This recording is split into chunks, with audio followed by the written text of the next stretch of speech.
it alone. My heartbeat is drumming, but my head's in the zone. Now hearts may be broken, and tears they may fall, but after decades of hoping, it's nice to be here at all. They didn't see us coming, but we can make it alone. Let's just believe until we have to go home. Good morning. Ben is in the mood. Ben is boogieing. I am. We're ready to rumble. Welcome back in, folks, for, I'm not going to lie, a day you're either dead excited for or absolutely shiting it for. One of the two. There's no in between. I've decided to be superstitious today and get my podcast men back in. So, Mr. Ben Grant, I've already mentioned you. How you doing, my man? Not bad. You call it superstitious. I call it getting the big guns in for the big games, but I mean, I didn't want to blow too much smoke up your arse, you know, but... And below me, we have Chris Rampant FM. How the devil are you, my friend?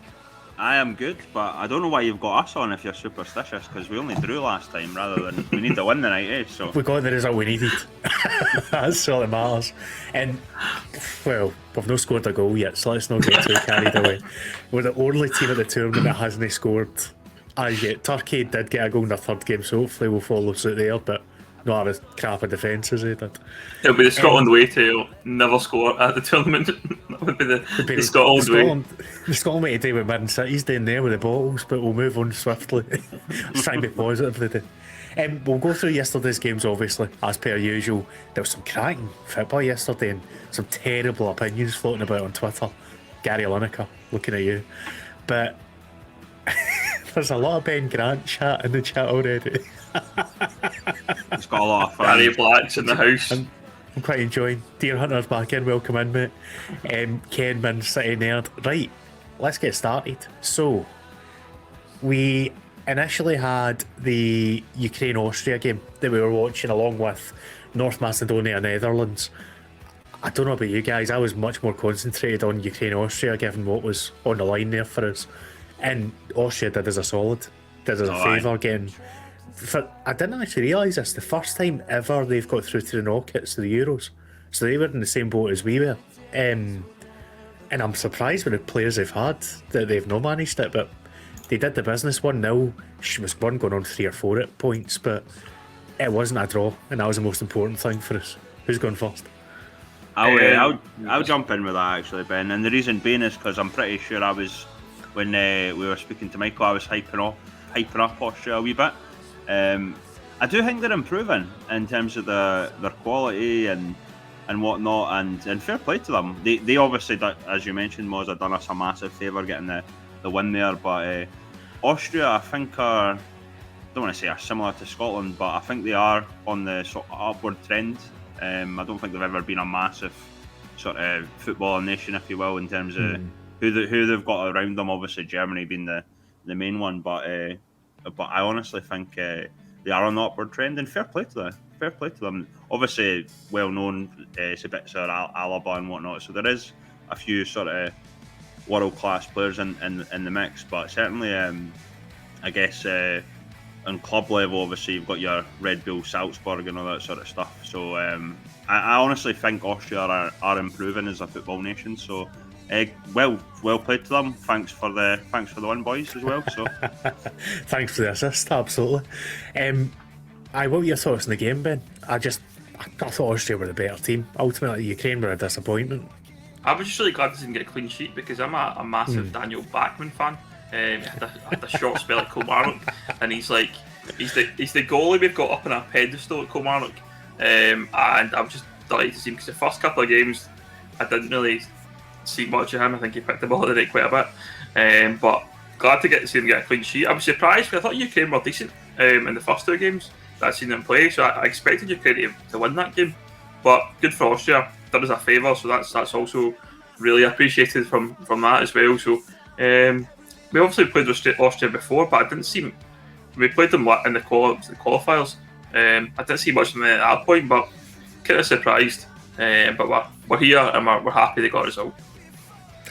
I see John's right off for it this morning, clearly.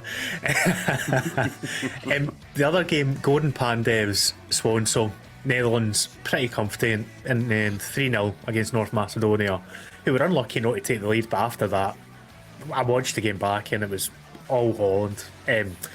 All Netherlands. I keep slipping into that trap, but Holland, aye. it's just it was too easy for them in the end. Like, North Macedonia were tired. You could tell they'd given everything, and Gini Wijnaldum going forward's been a creative force for them. But I like to look at the boy Malin as well. I think he's a player in the making. I haven't really seen any of him up till now. He's quite young, isn't he? As well, he's only like 20, early 20s or something. So a good prospect.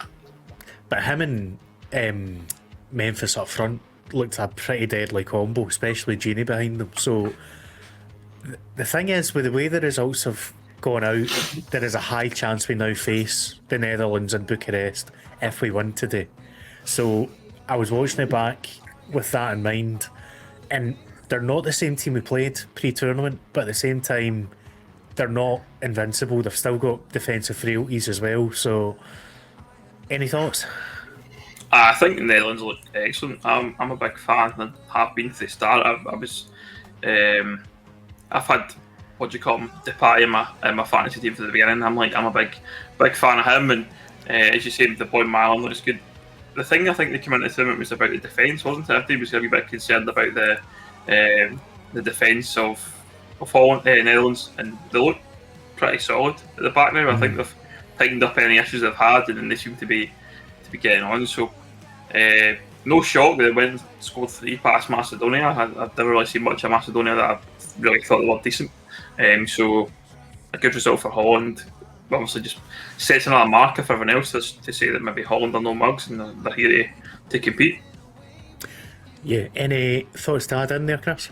I'd agree with that, actually. I think we've seen in previous tournaments where, like, say, Greece, for example, Italy in the World Cup, when they won the World Cup, but we didn't think that they were going to do much, but then they started progressively getting better every game, and I don't think Holland are quite at that stage where I think they're world beaters yet, but I still reckon we would do well against them if they were the team that we got, because we haven't played them like just before. I know we're saying obviously they're not the same team and all that, they've got guys back and whatnot, but I still think we could get at them if we did face them.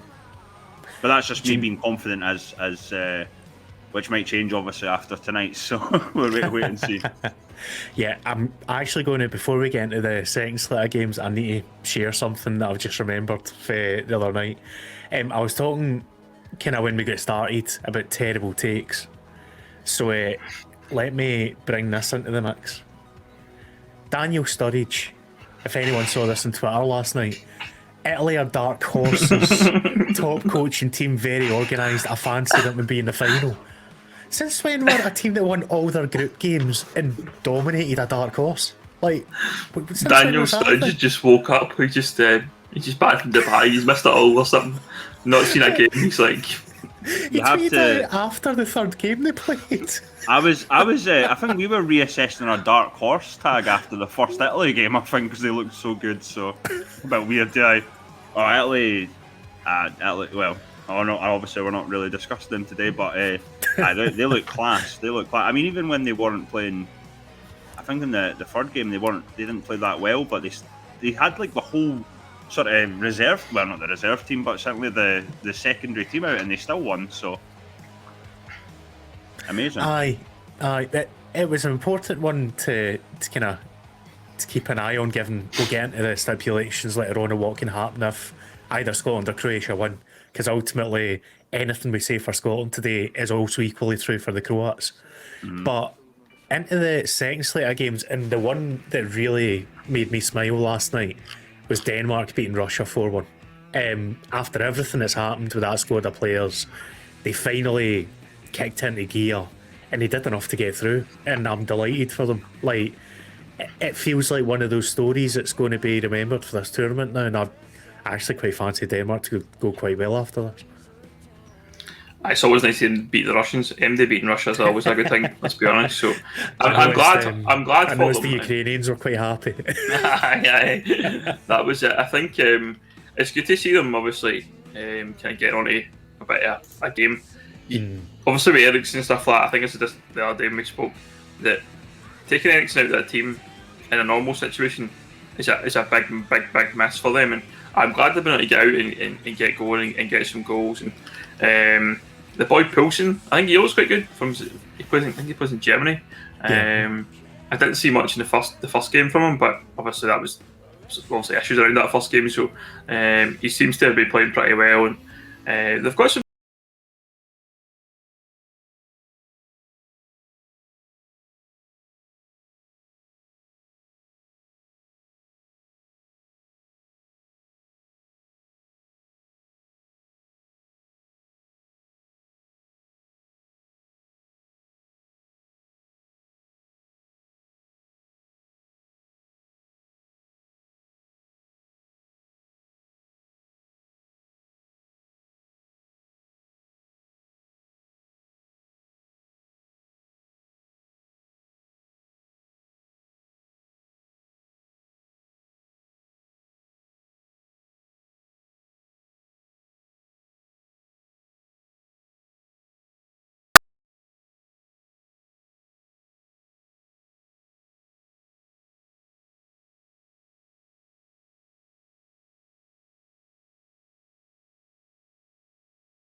I didn't see them doing anything, to be honest, in this tournament, like what I said.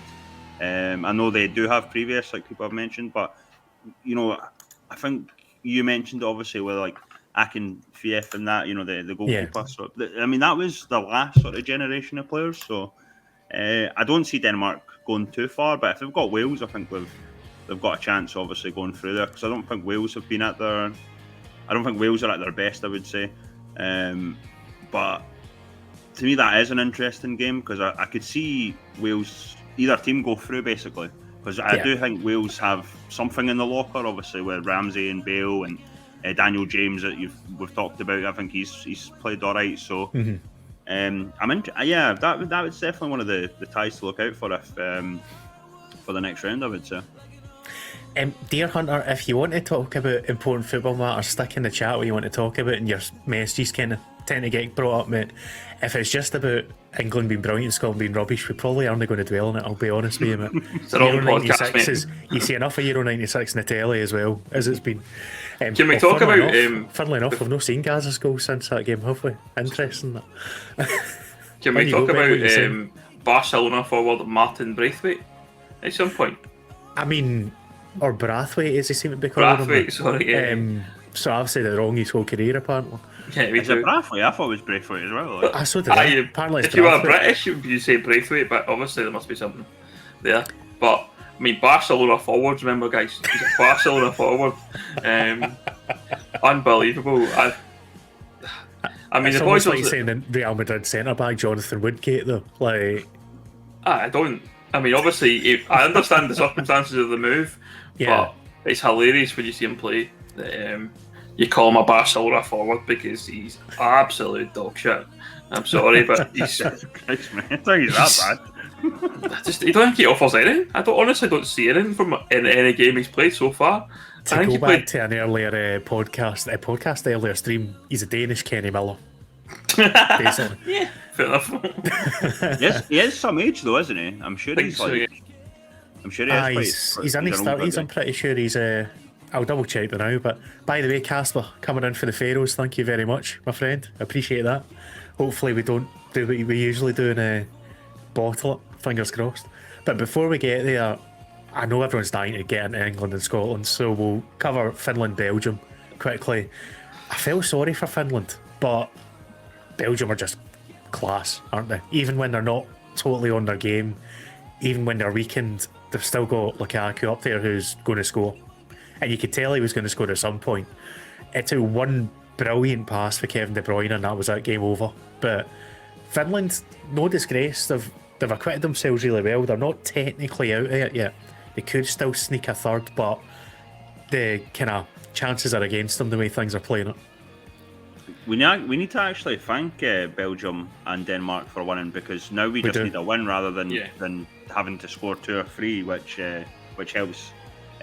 Belgium were too good for Finland. I think that was obvious in terms of their teams and that. But fair enough to Finland. I think I didn't expect too much from them, and I think that's kind of been the way of it. But if they can potentially nick third, I think, would that be over us if we were to fail? Or if we drew, yes. But if we win or Croatia win, we're guaranteed to go through. So they're relying on us getting a draw tonight, basically.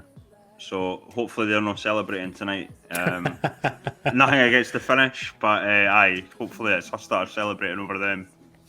Was what I would say. But yeah, Belgium are too good for them, obviously. What's your thoughts, Ben? Yeah, I think Belgium are one of the teams in the tournament. I think that even when they're not playing great, they're still getting the results, and they're still having moments of brilliance. Obviously, De Bruyne is just an absolute class act in the midfield, and he's obviously so key to that team, because I think when they played in the first game, you kind of saw he was missing. Although they went and scored a few, you just felt like there was that kind of link between the midfield and the strikers that. And Lukaku, I mean, the thing about Lukaku is I'm so glad he's went to Inter, put a bit of form in, and then he's now playing on the national stage, and he's doing it there, because the boy was written off so many times in his career, because I think there was a lot of hype around him, and he seems to be fulfilling that kind of promise that everyone kind of had when he was really young. So he's ridiculous. But even for him, he's obviously a big lad, but he's so quick. I think the thing as well, you can play 2 ways with him. You can play him the ball up to him high, or you can play behind, and he can do both. It's ridiculous. When he's getting the ball at feet and he's running at you, you do not want to be that defender, because he's either going to go right through you and you're going to get clobbered, or he's just going to sidestep you and he's clean through. He's a fantastic striker. And you look at English football, they've rejected Lukaku, they've rejected Kevin De Bruyne, they've rejected all these players. Salah get rejected. I think it's more a kind of point that they're doing something wrong, rather than these players have gone to Serie A, to Spain, to France, whatever, and I wouldn't say they've improved massively, but they've just got games and shown what they can do, and suddenly they've found their way back at some point. So it's like patience, isn't it? They just don't have any patience when they sign these guys, and then they're not stars by the first 6 months, and then all of a sudden they're kind of getting written off. You see it with Timo Werner already at Chelsea. I mean, they spent how much on him, and they're already talking about him like as if he's not going to be the player. But he was a class in Germany. He's not just a bad player because he's joined Chelsea and he's not played much this season. But wouldn't surprise me to see him leave and start banging goals against somewhere else. Totally. I think we have to remember, though, even if it's sort of world-class players and world-class leagues or whatever, there are certain players that, even at that level, are still confidence players. I think can I believe I'm defending a Chelsea player here, but for me, I think he just needs to get his confidence back. Totally. And it was a wee bit like Torres when he went to Chelsea. Remember, he was banging them in for Liverpool, moved to Chelsea, and couldn't score. He so many misses and whatever. But I think once he gets his confidence back, he'll be quality. But I think, in fairness to I'm defending the EPL as well here, but in terms of Lukaku, it's obviously a different game in the likes of Italy. It's a lot slower. I think that sort of suits his sort of physical abilities and whatnot, whereas the EPL is kind of a wee bit more energy. Do I still obviously think he could be banging in goals for likes of Chelsea or Man United, obviously, but I think he's suited to Italy more than maybe the EPL. I think that's fair. Yeah, it's fair to say that it's not as hustle and bustle in Serie A. It's a bit more technical, and he gets a wee bit more time, I would say, on the ball. But so that brings us to this evening, gentlemen.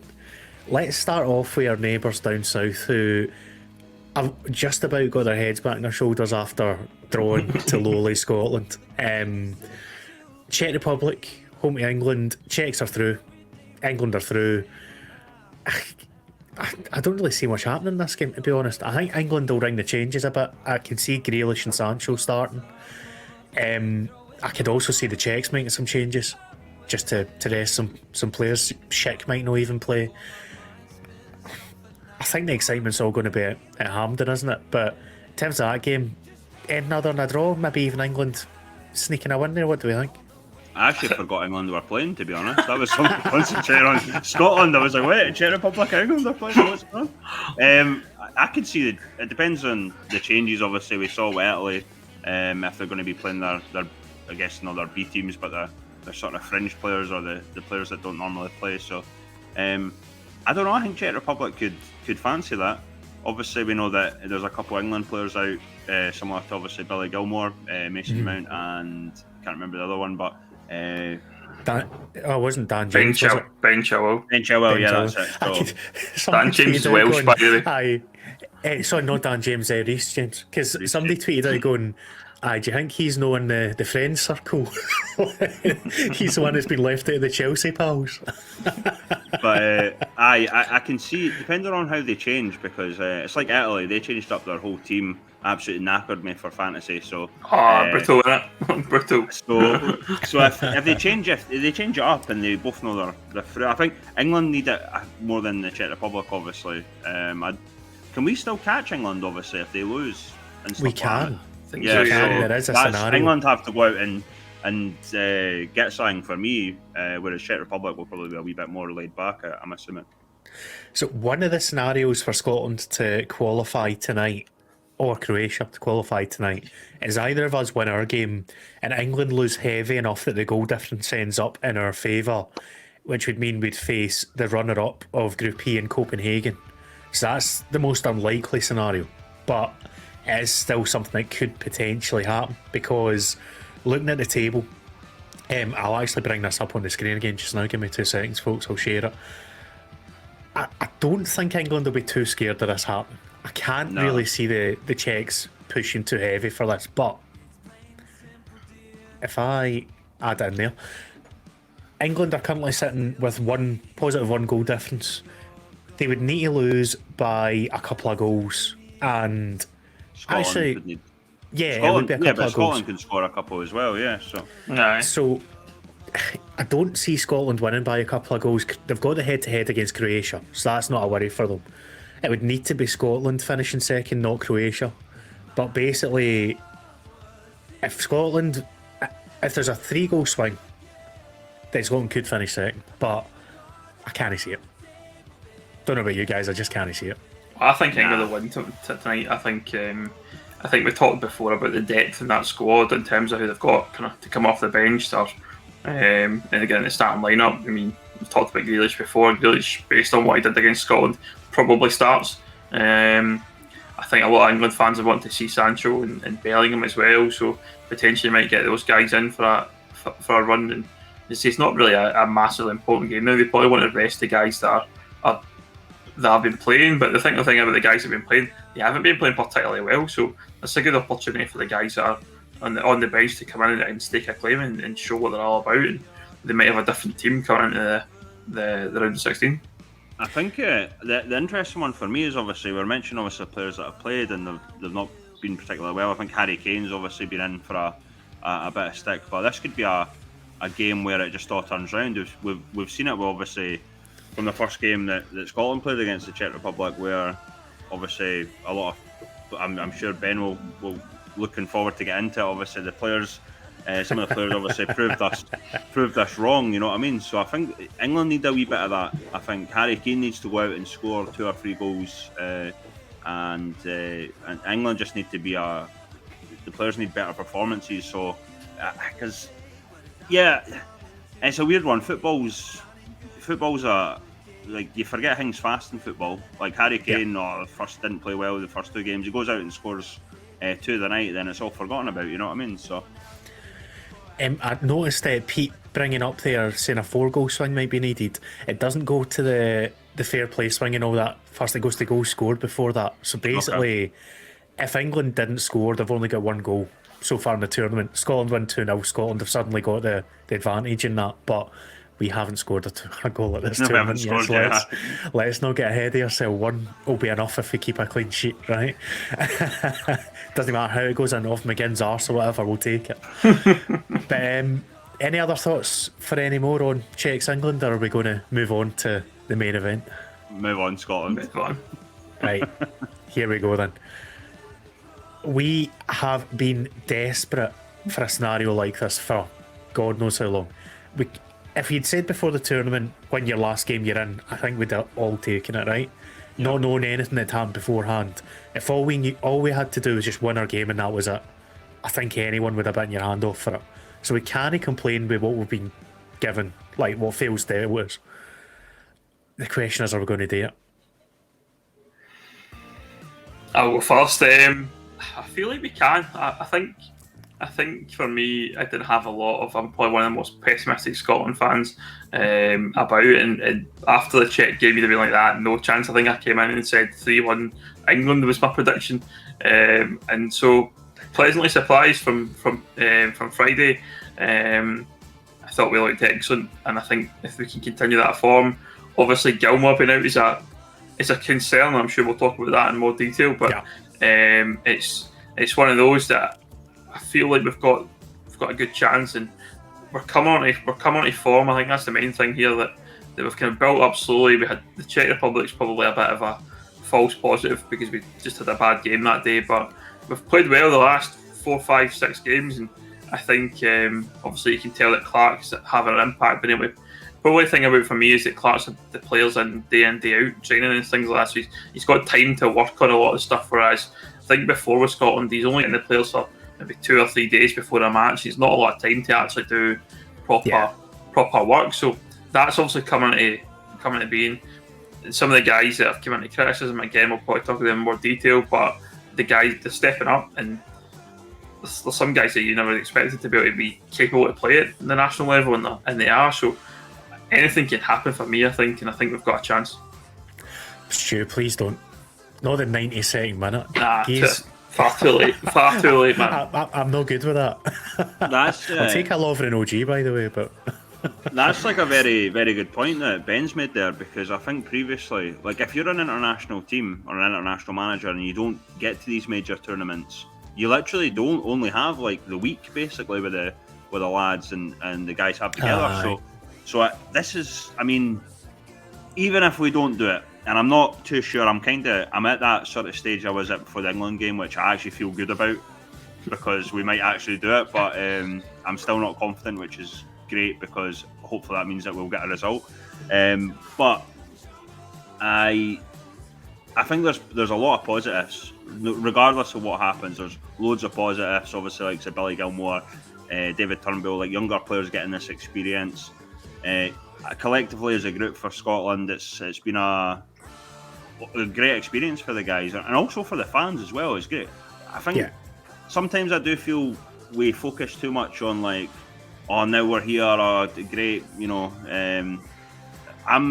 Me as a football person, I always want us to see us get further and further and further, whether that's realistic or not. I'm not too sure at this moment in time if it is, but certainly in the future, I want to see Scotland getting past the group stage, getting into the, I need to obviously tamper my expectations because it's the first time in like 2 decades or whatever, but I do feel like we need to start pushing on now, and I don't want to be overly critical, but I don't even think we can be overly critical. I think there was some performances, like obviously individually against Czech Republic that we were a wee bit critical of, but to be honest, I don't think we played that bad overall, and it's been a weird tournament where I think we should have beat England as well. Honestly, I thought we were the better team against England, so I'd agree with that. I hope we go out, regardless of what happens tonight, I hope we go out and have another good performance, but I do want to see us hopefully get a goal or two, even if it's a 2-2 draw. At least we can say we gave it everything. No regrets, lads. Come on, let's get this done. You know what I mean? That's the main thing. No regrets. Don't fail to turn up today, because that'd be the worst possible thing we could do and go out 2-0 with a whimper. As long as we give it a right good goal. I mean, the criticism for the Czech game, the issue was I felt like we didn't have enough up top. We sorted that with England with Dykes and Adams playing together. I don't think you change that now. I think, No. as far as I can tell, I think the only change that Clark's going to make is replacing Billy in the Gilmore, yeah. midfield, because why would you tinker with the rest of that team as it is? Like, I'm at the risk of throwing the eye at a Ben, maybe bringing Forrest in for Stevie O'Donnell on the right. Just because we need to go for this. We need to win it. And Forrest is an out-and-out winger, but look at that. Look at our face. Scolding, mate. But here's the question for you: is who replaces Billy Gilmore? Because I would pick Turnbull personally, but I don't think Clark will. I have a horrible feeling that he might shift McTominay up and put Jack Henry back in, and I don't think that works. I think from what we saw from Stuart Armstrong, I think you could potentially make a case for Stuart Armstrong to come in. I thought he played pretty well when he came on against England. Obviously a different player to Gilmore, but I mean, gutted for Billy. I mean, what a game he had on Friday. A lot of folk were probably a little bit kind of debatable about whether he actually plays, or I thought a lot of people wanted to chuck him in, but it was so unknown about Billy Gilmore in that regard that he came in and absolutely just showed everyone what he was all about, and it was incredible. And we'd hope to build on that from Friday, and we get that the heart ripped out of us. I mean, he must be gutted himself, and but I think you probably make a case for Armstrong. But again, I like the Turnbull idea, but he's not played a minute for Scotland yet. It's his first call up. He's not played it, and then to chuck him into a game where we need to qualify might be it might go two ways. It might go like the way Gilmore did, where he comes in and he has an absolute stormer and scores 3 and pitches through and we're buzzing. But it's one of those where I think Clark has his loyalties a lot of time. I think we've seen that quite a bit now, and therefore I think he probably goes for an Armstrong type player, because he's had that guy. He knows he can trust him, and he's definitely capable of playing that position. The only concern I've got with that is that would move McGregor into basically what Billy Gilmore's role was, and I think McGregor was miles better where he played against England. Yeah, and it suited him better, and it suited us better. The whole balance of the team. That I wouldn't want to shift McGregor and McGinn for what they did at Wembley. I think that's the best way we can have that midfield balance.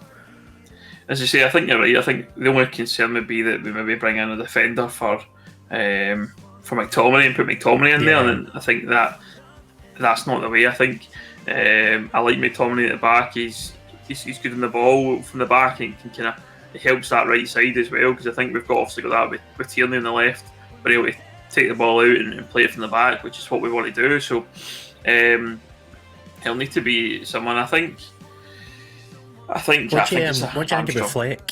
Because I was about to say, you guys are both wrong, because I tell you why, because I actually think what's going to happen is, I'd love Turnbull to be in there, by the way, but I actually think he's going to play John Fleck, because it wouldn't surprise me.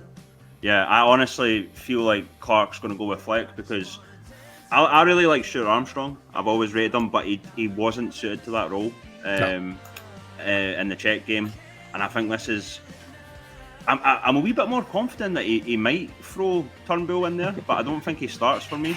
And obviously, what happened with Billy, obviously giving him a game time or whatever. But I know obviously there'll be a lot of criticism, like, "Oh, John Fleck, are you joking?" and all that sort of stuff. But I honestly think Steve Clark will play John Fleck tonight. He's probably the most like for like replacement if we're keeping everything the same. In all honesty, for that role. I've got this niggling doubt though that I think he's going to move either McTominay or McGregor into that role, and he'll just change like somebody into where McGregor was playing, which could be McTominay as well. I suppose a kind of hustle and bustle, box to box kind of guy. But McTominay was like, I really like. I prefer him in defence for us. I'm starting to feel that the same. Like, it's really strange, because I think he's a really good midfielder, but for Scotland, he just seems to. I don't know what it is, but I could. Maybe I don't want to go too far into saying this, but I could literally see him as a captain of Scotland and at the back in the future. Like, he seems to I mean, the game against England, he was brilliant. You know what I mean? So I am.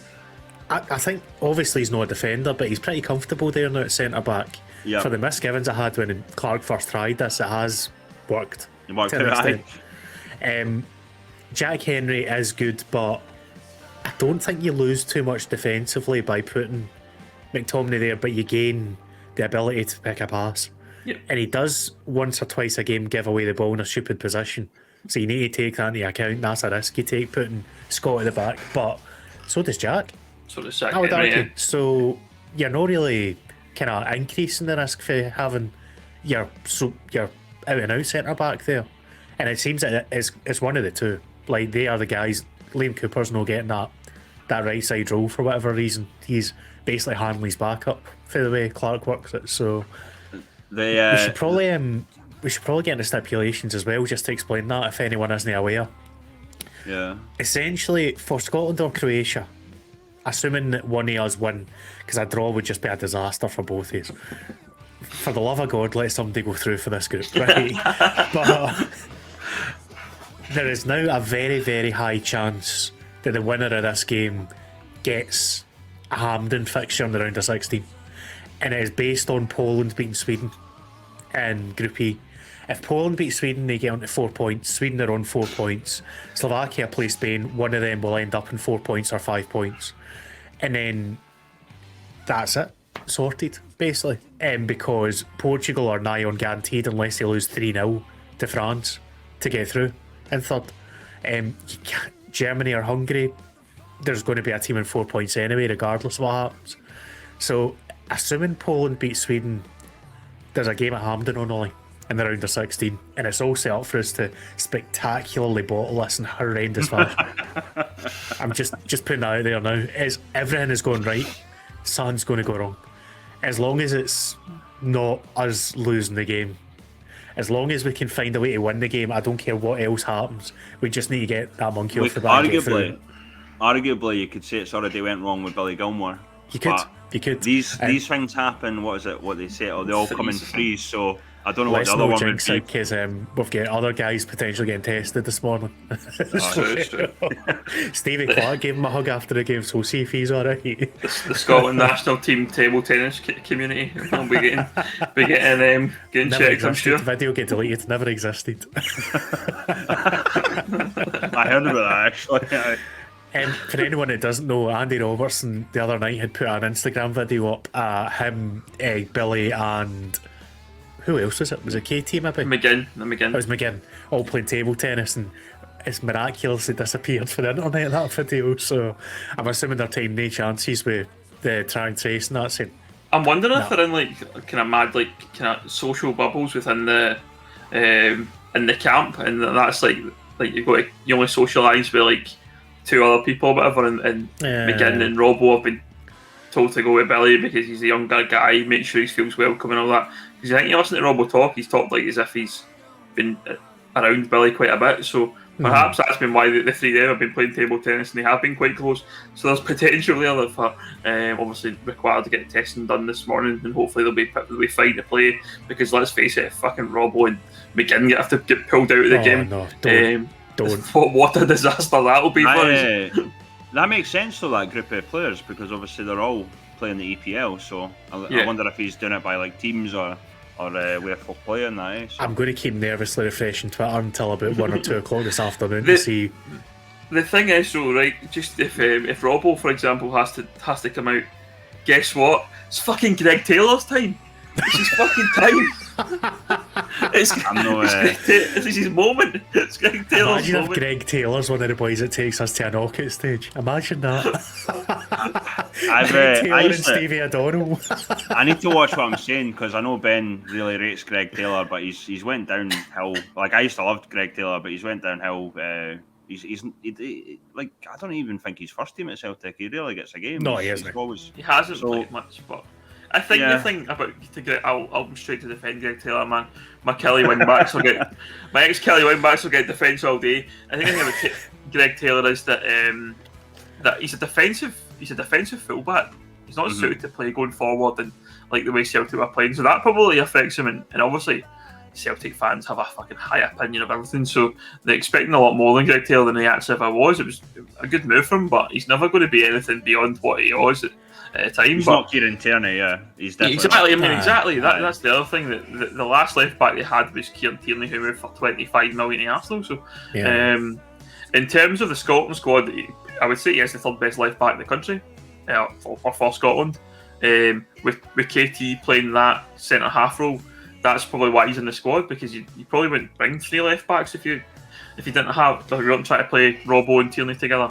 So, I mean, if Andy Robbo ends up testing positive, I really hope he isn't. But it's Greg Taylor's moment. You heard it here first. As Man City says, the Scotland camps already had testing done yesterday and came back negative in full, Brilliant. so hopefully it stays the same, the day's one. But I think Clark's right, and he's been proven right for that first game, where when we've not got Kane Tierney and centre half on the left hand side, it doesn't work. Yep. So you cannot have him as a left back backup. You've got to keep him where he is, otherwise the whole formation falls apart. The issue is we need to keep him fit, and hopefully he stays fit, because he's still not 100%. But I totally get now why Greg Taylor was called up, and I doubted it at the time, but you've got to give credit where credit's due, I think. We've got to credit that as well. The fact that he's playing Tierney at centre back as well. We're obviously talking about Scott McTominay, but Clark. Steve Clark, obviously. Belgian One Steve thing Clark. we can we credit him for is he's not afraid to change things up and not play players out of position or whatever. But I think he does make. Sometimes you get that wrong, and I don't think he's ever, apart from maybe in the Czech game, I don't remember him often getting it wrong. Like obviously in terms of formation and players picked, like some of the fans are like, why has he done that? But then the results, I think before the Czech game we were undefeated for so long, So Yeah. He certainly, I don't know, I know some people didn't rate him in that, but I wouldn't say my opinion's changed with Steve Clark. I've always kind of rated him, but I do think he is more, I guess, willing to try things than people actually think, or you know what I mean. So The thing with international management is it's totally under a microscope. Every little thing you say or do is endlessly examined and debated. And I think, to be fair to Clark, I think he really suits international management, because he is like a proper tactical, down on the training ground coach that thinks about these things constantly. And he's had the time to prepare for this Scotland team. He's came up with this formation, this tactic that's a bit out there. Like, people don't give him credit still for the fact that he lets a centre back run forward. Like, other than Sheffield United, I can't think of any domestic side that's done that in the UK in the last few years. But he actively encourages Kane Tierney to get forward on the left and have that threat, knowing that he's got the right way O'Donnell, who's not getting too far forward because he's there to cover as well. So you've got that swing to come back, and it's basically a back four regardless. I can't say enough about the job Clark's done. I hope for his sake and for our sake that we get the result tonight and he's remembered for it, because if he's the man that gets us through regardless of the circumstances, he'll be remembered as, well, he was a gaffer that did it. Not only getting us through the Serbia game with the circumstances here, that was typical Scotland, but that was where the narrative changed for glorious failure to suddenly, wait a minute, that's a game that we probably should have lost in the end, but we came through it. So we've not really talked about Croatia. I feel like we should probably have a wee look at them, because it's all well and good talking about ourselves. We need to beat the World Cup finalists, as Alba Mater says. So let's get a wee, I know they've not been great this tournament so far, but a wee reality check. Croatia are a very, very good side. And at the end of the day, we still need to beat them tonight. The guys like Coletta Carr, who's apparently got 5 pronunciations his surname if you listen to commentary, Gvardiol, they still get Modric in the midfield. I think their defence is there to be got at. That's like the fear I've got is they play Barisic, and I think if Barisic gets a chance to get some balls in, if it's not Hanley underneath, I worry for us, say if it's McTominay or Tierney that they're targeting with crosses. Hanley, I've not got any doubts that he's going to win most of those balls, if not all of them. But yeah, they're a very decent side still, so let's not overlook them. I think the thing for me about Croatia is the speed. That they're quite slow. Yeah. Lovren and Vida, I haven't seen much from them as centre halves. I think, again, I'm probably repeating a lot of things I said about England, is we need to play through the middle and just go at them and take our chances when we can in the wide and the flanks. But Lovren's not the guy he was at Liverpool, fucking 10 years ago. Whether it was he was at Liverpool, I can't remember. But it was Liverpool. I think he's there. You can probably rattle him as well and get him a bit kind of on the edge, and the guys like McGinn are probably the type of guys that can go and do that and just go and wind him up a bit and get him agitated, and hopefully he kind of makes mistakes and maybe even a cheeky penalty or something like that would be quite nice. And I definitely feel like this Croatia team, as it stands, we can get them. I think if you go back a couple of tournaments, you'd be like that, no chance, absolutely no way we're going to beat Croatia. But they're old, they're slow, they've got good players. I mean, don't get me wrong, Modric is still a class act in the midfield. He's capable of an absolute brilliant wonder striker, a cutting edge pass. You know, he's still got that in his locker, no danger of that. But I think if we can play through the middle again, we've seen it with Dykes and Adams in the England game, that there seem to be clicking. There's a bit there. Dykes barely lost a header all game. We've got that option of playing it long and getting to Dykes, and you've got Adam there who can get in behind, who can maybe take the knockdowns off a Dykes, or if Dykes can hold up, he can play him in. So hopefully Adams can get a goal. So because obviously that's probably the only concern we have in the Scotland team, is that nobody's scoring, and there's nobody so far been able to step up and actually get in.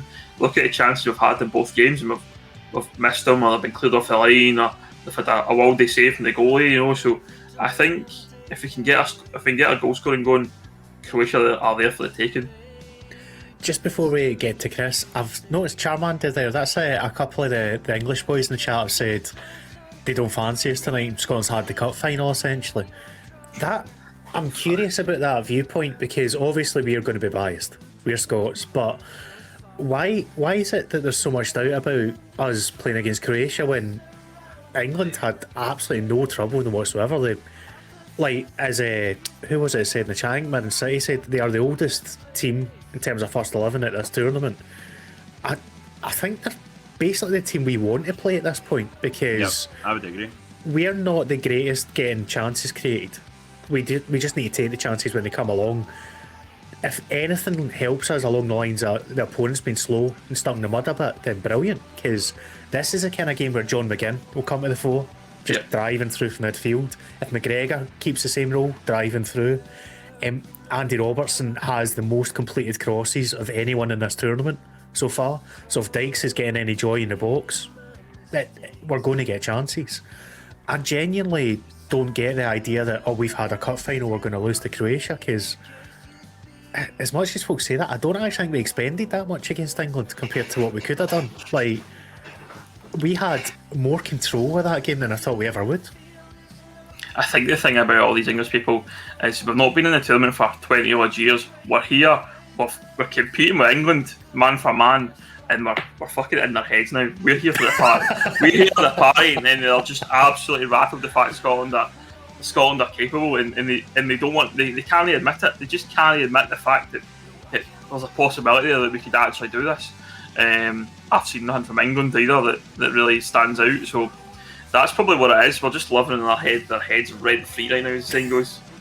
To be fair to Charmander, he came back and kind of explained it. So he said, England on paper are better than Scotland. That's a fact. Yeah. In local games like that, we are always going to overplay against England. That's a fact as well. Croatia are slow, they are still technically brilliant. The issue I've got with Croatia is they're quite one-dimensional in their attack. They've not really got somebody that's going to get in behind us. So it's going to be, I suppose, the Patrick Schick kind of figure, or somebody big and strong that's going to try and challenge us that way. But I'm more comfortable. They've got Perisic, but even then he's not as he's slow as well, mate. Yeah, exactly. I'm more comfortable playing against Croatia now than the Czechs when you look at their team now, in terms of Schick's the full package. He's got the pace to get in behind as well, not just the power. I don't want to sound confident and then get mud in my face, but I think we're better suited to playing them than we were Czech. Well, it's Czechia technically now, isn't it? Yeah. I mean, the thing about it is, Ben highlighted obviously Dejan Lovren, and I don't want to say I hate the guy, but I don't like the guy. I've never really rated him. I thought he's been a passenger in Liverpool's teams, giving it big licks about, oh, I won this, I won that. It's like, mate, I remember a time Harry Kane, when Tottenham played Liverpool, he got chucked off at half time. He was getting absolutely ripped apart. I think Shea Adams could take him tonight, like, and I hope he does. And I'll be quick on the tweets to Dejan Lovren. Where's all your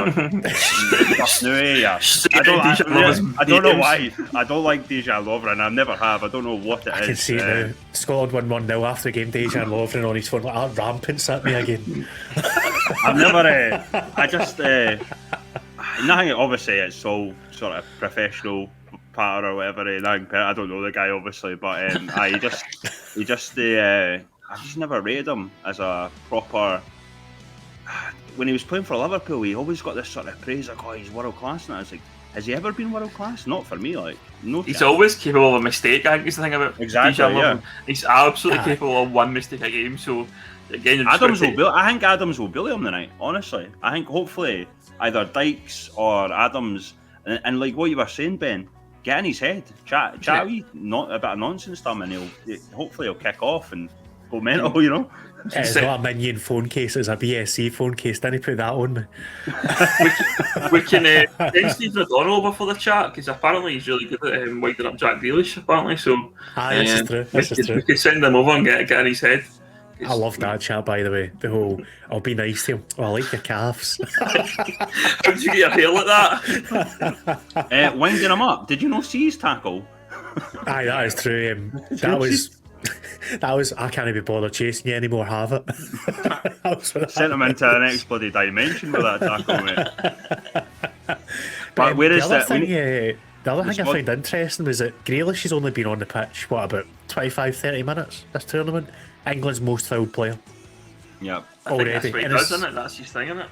I don't understand why he's not playing. I genuinely don't get it because, like, England have got a team that should do well for set pieces as well. You'd think that Grealish would be a massive plus if they can find a way to get him in, but Southgate doesn't seem to trust him. I don't know. I think he's the type of player. I actually really like Jack Grealish. Actually, I just think the way Gareth Southgate's trying to use him, I think he's trying to make him as that impact sub. Like, I basically run in, maybe try and get a late free kick, possibly a penalty or whatever. Should he be starting? I think it's difficult because like I've mentioned previously, I do honestly think Raheem Sterling's, I wouldn't say better than him, but I think he's more. But then again, I suppose you could make him he could be a decent impact sub too. It really depends. Yeah. But they've got that depth. Yeah, they've got the sort of turn of pace and whatnot that you could do late on. But I would still not rate. I would still start Sterling over Grealish. On the other side, obviously. I don't know. It's obviously different opinions and stuff like that. But for me, Grealish is more. He's obviously got a bit of pace, but I don't know. I think Sterling's more suited to how Southgate lines up, basically, especially on the other wing as well. And then I think that's one of the reasons you don't see Jadon Sancho as much either. Yeah, obviously, I know but he's Sancho's younger the other one that that's baffling. Like the fact that Southgate said he's looking after him because he's not got the experience of that. He's got a lot more Champions League experience than a lot of that England team. He's also in form. A lot of the guys were out of form at the end of the season, so that baffles me. But Ken Grealish could become this generation's Latiz as long as he doesn't go full tinfoil hat. Aye. Like I said, the better about Latiz at the minute. Exactly. But I can see what Deer Hunter's saying there. Henderson, Maguire both starting for England. I think, given that they're through, there's not going to be too much kind of change in who they're going to play. You technically don't really want to win this group. If they can avoid winning this group, I think people would be happy enough to let the Czechs win it. They need to get those boys fit, so I can see them both playing. I think that's fair. And Aldo's just brought the ambition there. But we do need to get predictions, gents. We're getting towards the end. 5 minutes left. God, the sod propaganda. We've not fucking spoken about Stephen O'Donnell here. Exactly, aye. I thought we were going to get a whole hour without the Stephen O'Donnell propaganda. We've got to fucking 55 and we've not even spoken to about Stephen O'Donnell. What's going on, boys? What's going on? Any Rangers chat and any Rangers fans in the chat are loving that reference. 55, aye. Going at the wrong time.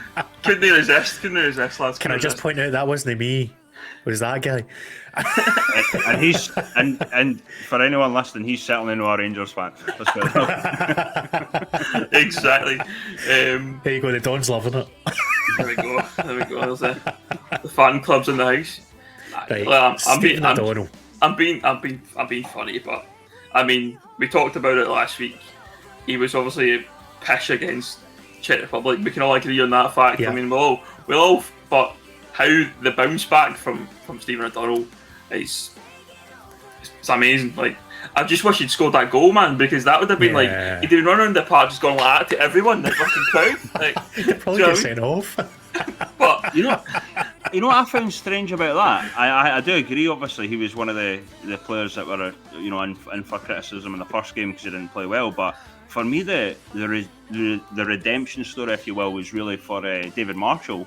But it became like the Stephen O'Donnell, the sod story. and I think it was partly due to the fact that obviously folk were like, "Oh, get Patterson on over him," and that, and he had a fantastic game, and that tackle again. We obviously mentioned it, but I just hope I didn't want a redemption story the night. I want players just to play well and get the job done, and I didn't want to be like, oh, have the same conversation about, oh, this guy should have played, and I basically what I said earlier, guys. No regrets, hopefully, no regrets. I think Stephen O'Donnell sums up this squad under Clark, because Clark has, unlike previous managers, taken a chance on boys that are playing full time rather than being in Celtic and Rangers reserves or on the bench. And other managers would have put somebody in there, even for a championship side that wasn't getting a game. Yeah. He trusts O'Donnell. The trust might go against him sometimes with Clark because there's certain players that he'll kind of overly value, I feel like. But with O'Donnell, he's now over 20 caps. So he's got the experience. He's played against Mexico and the Azteca. He's played against the likes of David Alaba and played well. He's clearly capable on a defensive side of things. But the issue against the Czechs was he couldn't do it going forward. That's my worry today. Because he was really nervous, and I get it. Because Stephen O'Donnell is the everyman in this team, right? Yeah. He's played for your Partick Thistles, your Kellys, your Lutons. He's not had the kind of storied upbringing through into the Scotland team. He's your proper journeyman, like when Kurt Broadfoot played for Scotland. Similar kind of idea that he's the honest guy that will always give you 100%. That isn't the best technically, but they're committed to the cause and will never ever back off. One thing I thought was quite funny is I noticed a few of the Irish fans giving him, massive credit, if you will, for taking the Grealish.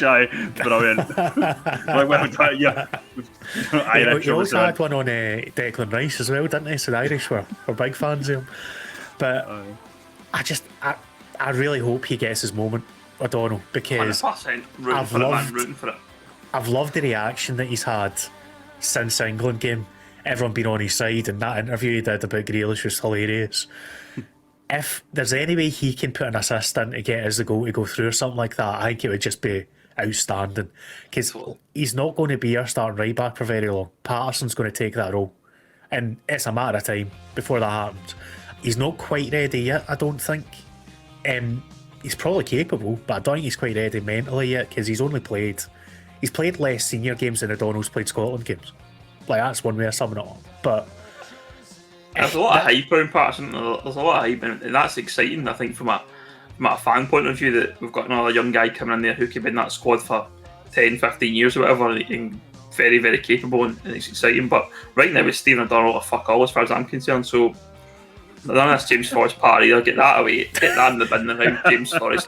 James Forrest has played about 10 minutes of football all season. We're talking about trying to win the game. Do we need to qualify? He looked sharp when he came on, though, in the first game. I think I'd personally would play him, but I'm about But you're You Steve can't do O'Donnell that, fan, I man. You must can't do admit. that after that game. You can't have one of your best games in your life and then drop him. I mean, imagine the Nah, confidence that boy would the dropping confidence you'd have if you decided you were going to drop him. Not a chance. And James Fox isn't a right back. That's a You're great right. finishing But it isn't a comment right there, back. Don. It's not a right back, it's right wing back we play. He's not a wing left back wing either. back. He It can't is. defend for shit. He's not a right back, sorry, but he's not. I wouldn't be playing him don't with know why, defence, man. mate. I'd be playing him full on attack. Like, basically complete wing back in FM terms. We need to go for the win tonight. And as far as I'm concerned, I do not want to see us sitting back. I want to see us being more committed to going forward than we have been. And I think, to be fair, I think Clark will do that because he's generally quite pragmatic. He'll look at this and think, we need to win. There's no point getting a draw here. I think he'll commit to sending bodies forward, and I look forward to it. So, fingers crossed, fingers crossed. That brings us to an end, gents. 10 o'clock has hit. Gauge your final predictions. I'm going to go 2-1 Scotland with a nervy last 20 minutes and we get the win. I'm going to go 1-0 Scotland and Dejan Lovren to have a terrible game. I'll take either of those situations. The other one that I quite like for this tournament, by the way, that's came right through, give us a Grant Hanley winner for a corner. Hanley's been immense. Imagine the scenes. Imagine the scenes. Like, and I need to eat humble pie on him because I used to be very down on the boy. But see, when you just let him do the simple thing, not an issue. Right. Not an issue. He's been absolutely immense for us. But right, with that, folks, I will bid you farewell. Talking Scottish football are on at 12. If you want more Scotland chat before the game, I'd recommend you go and watch them. We've had Ryan and Davey Buick on this earlier on in the run, and both good guys. I think Sharp's on with them today as well. But otherwise, enjoy your days, moan to Scotland, and we'll catch you hopefully for a wee victory chat tomorrow morning. Adios. Cheers, folks.